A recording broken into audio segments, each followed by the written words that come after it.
Steps to personal financial planning. You need to create your own personal financial plan that includes a detailed roadmap of your financial goals and the spending, financing, and saving and investment steps that allow you to achieve those goals.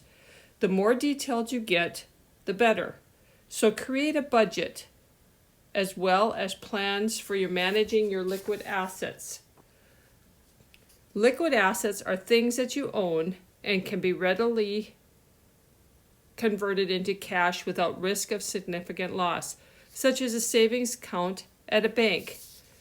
Think about how you'll manage your debt, your borrowing, and make sure you have enough insurance to protect your assets, like your house, cars, and other assets. Additionally, a personal financial plan includes developing investment strategies and eventually for your retirement. Perhaps one of the most critical decisions you will face in your life concerns the type of career you want to pursue.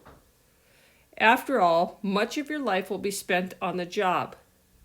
So you shouldn't spend time thinking about finding a job that shouldn't you think about finding a job that matches your personality? Equally important is finding a job with pay and employee benefits that allow you to afford the things you need. Research the training and education needed for the job so you know what's ahead for you. When we look at this diagram here, you can see your salary increases with your educational level. You can also see that you are less likely to be unemployed if you have more education. So if you look at this chart ahead of here, on this side it shows your unemployment rate. Here is less than a high school dropout or a diploma. So if you drop out of high school, your unemployment rate is right around right now 5.4%. The more education you have, you can see a high school diploma, some college degree, some college but no degree. Associate degree is usually like a 2-year degree. Bachelor is usually a 4-year. Master's a little bit after that. Professional degree is after your master's a couple years, and then your doctoral degree. And you can see the higher you go, the less you are likely to be unemployed. Then when you look over on this side, this is your median weekly earnings. So that's kind of your average weekly earnings. So if you have less than a high school diploma, for example, where you're at right now, you could make roughly, on the average, $592 a week. Remember that this is just an average. You will notice that the amount you make every week goes up with the more education that you have received. We're going to come back to this chart in just a little bit. Then here's another table that's just showing the fastest growing occupations with the highest percent change of employment between 2019 and 2029. And you can see that at the top, and it goes down the list as to the fastest growing occupations. And then it gives you a rough example of how much per year that individual would make once they get the training necessary for it. This is something we're going to look into when we do some of our career exploration.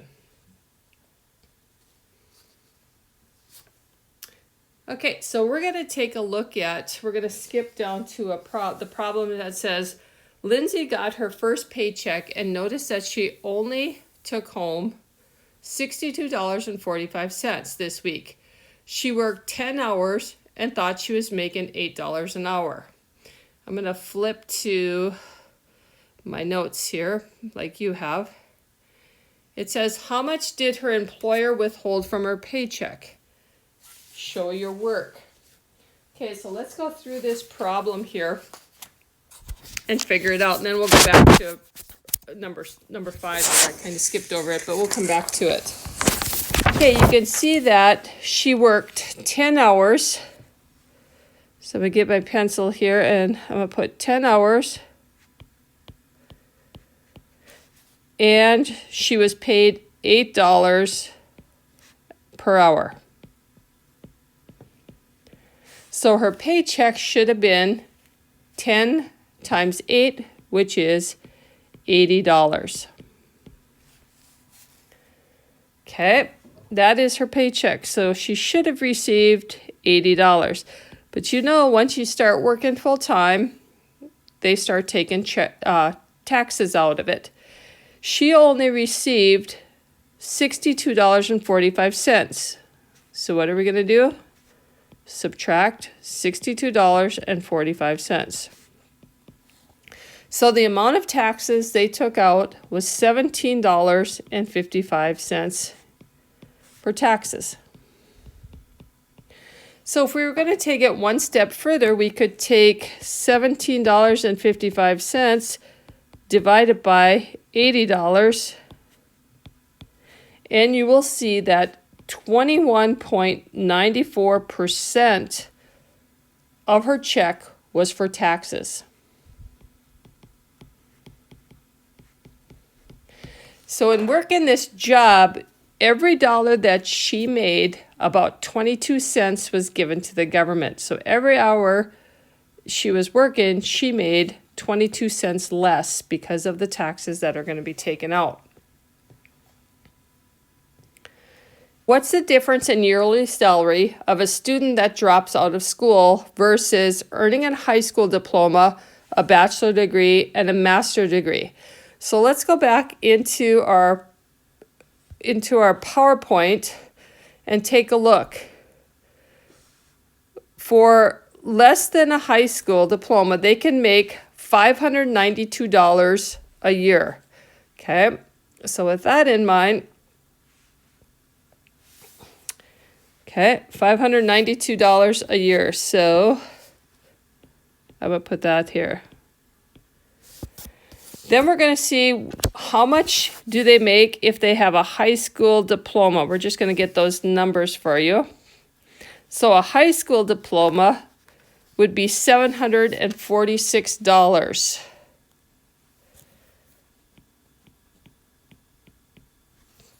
A bachelor's degree, right here, a bachelor degree, like a 4-year degree, $1,248.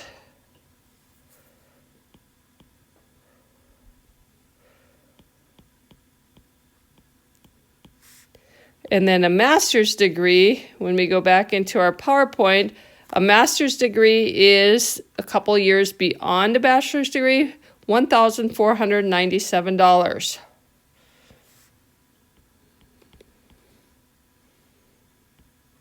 Okay, so we're going to figure out, it says, what is the difference in the yearly salary?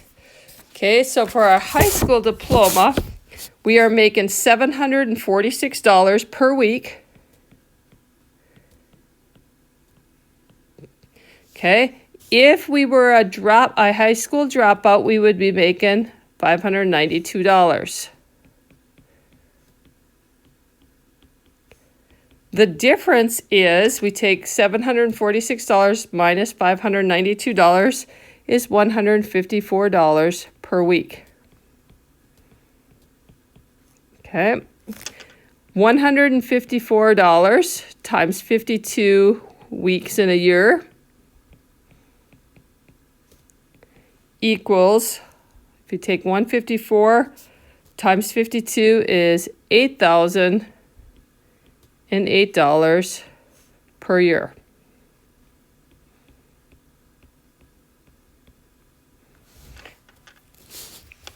Okay, let's take a step up. We go to college. Yes, it costs to go to college, but if we go to college, we would make $1,248 per year minus this up here, this $592. If we dropped out of high school, that's how much we'd be making. So the difference there is $1,248 minus $592 is $656 per week. We take the $656 times 52 weeks in a year, and we come up with $34,112.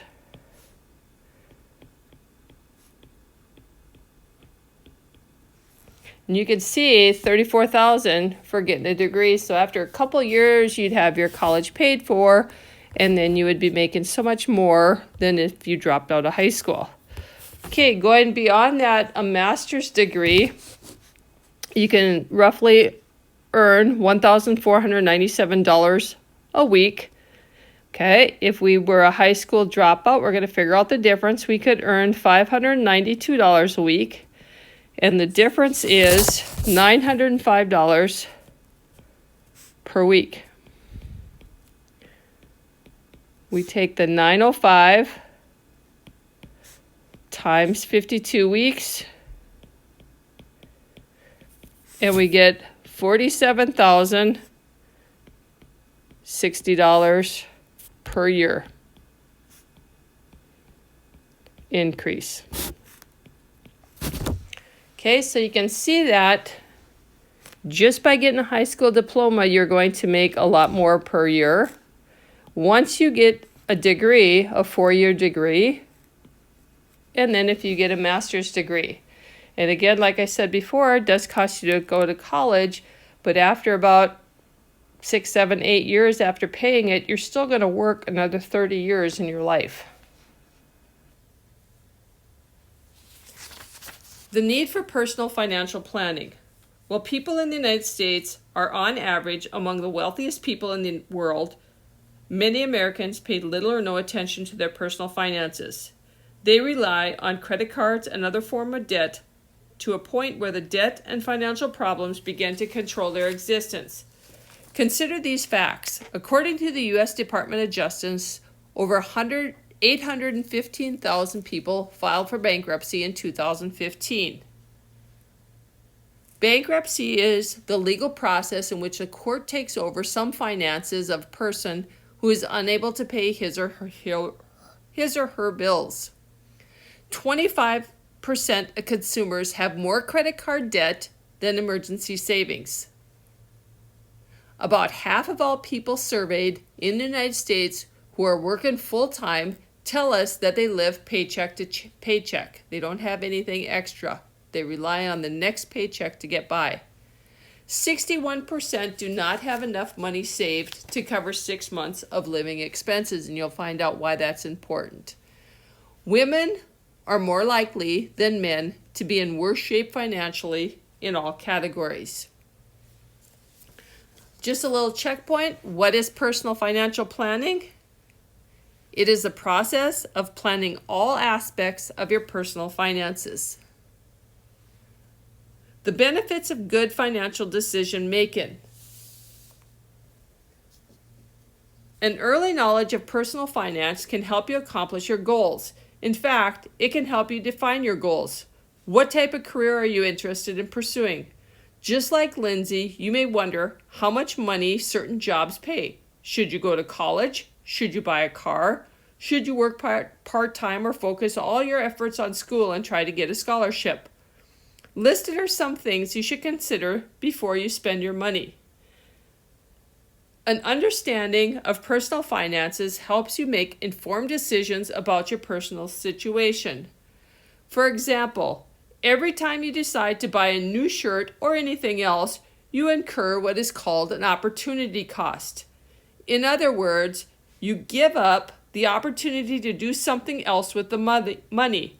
Rather than buying the new shirt, you could have used the money to go to the movies, buy pizza, or put gas in your car. You could have also put your money in savings. So again, opportunity cost is the cost of pursuing one option instead of another. Expressed as the value of the activity you gave up.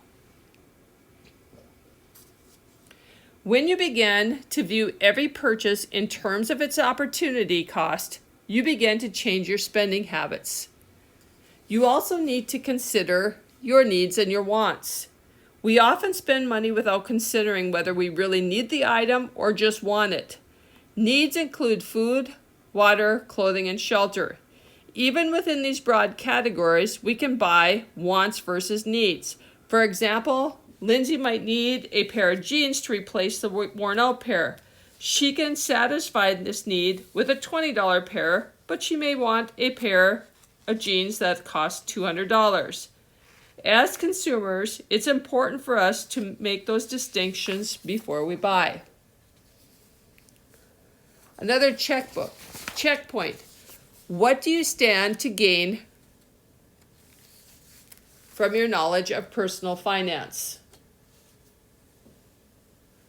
Again, it can help you avoid common financial pitfalls and accomplish your goals.